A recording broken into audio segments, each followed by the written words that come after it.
नमस्कार मित्रांनो, आज आपण बघणार आहोत आपली सरकारवर आपलं लॉगिन कशा पद्धतीने तयार करायचं. म्हणजेच तुम्हाला विविध प्रकारचे डॉक्युमेंट करण्यासाठी ह्या लॉगिनची आवश्यकता असते. त्यासाठी सुरुवातीला आपल्याला आपले सरकार mahaonline.go.in वेबसाईटवर आपल्याला यावं लागेल. इथं आल्यानंतर आपल्याला असा काही इंटरफेस आपल्याला दिसेल. तर आपल्याला इथं आपलं रजिस्ट्रेशन नाही, आपल्याला नवीन रजिस्ट्रेशन करायचं आहे. तर त्यासाठी आपल्याला न्यू युजर रजिस्टरवर आपल्याला इथं क्लिक करायचं. इथे क्लिक केल्यानंतर आपल्याला असा की इंटरफेस आपल्याला समोर इथे दिसेल. एक मोबाईलचं ऑप्शन आहे आणि एक आयडेंटिफिकेशनचं. तर आपण काय करू, मोबाईलची आपण करू, आपल्याला मोबाईलची सोपं जातं. त्यासाठी आपण मोबाईल ऑप्शनवर क्लिक करू. क्लिक केल्यानंतर खाली आपल्या इथं आपला डिस्ट्रिक्ट म्हणजे आपला जिल्हा निवडायचा. जो का आपला जिल्हा असेल तो जिल्हा निवडायचा. इथे आपला मोबाईल नंबर टाकायचा. मोबाईल नंबर टाकल्यानंतर सेंड ओटीपी करायचा. सेंड ओटीपी केल्यानंतर आपला जो मोबाईल नंबर ओटीपी पाठवला तो ओटीपी ते टाकायचा आणि आपल्याला एक युजर नेम तयार करायचा.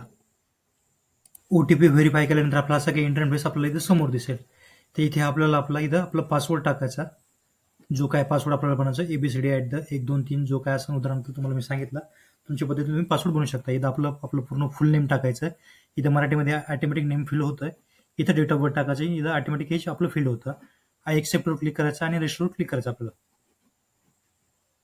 रजिस्ट्रेशनवर क्लिक केल्यानंतर असं की आपलं रजिस्ट्रेशन सक्सेसफुल झालेलं आहे. आपल्याला इथं सांगतो thank you are successfully registered with Aaple Sarkar user name and district. अशा काही पद्धतीने आपलं रजिस्ट्रेशन सक्सेसफुल झालेलं आहे. तुम्ही जो काही युजर नेम पासवर्ड बनवला आहे आता तुम्ही ते प्रमाणपत्राचा फायदा घेण्यासाठी यूज करू शकता. व्हिडिओ कसा वाटला लाईक कमेंट करा आणि शेअर करा. आपल्या चॅनलचे नवनवीन नोटिफिकेशन बघण्यासाठी चॅनलला सबस्क्राईब करा. थँक्यू, धन्यवाद.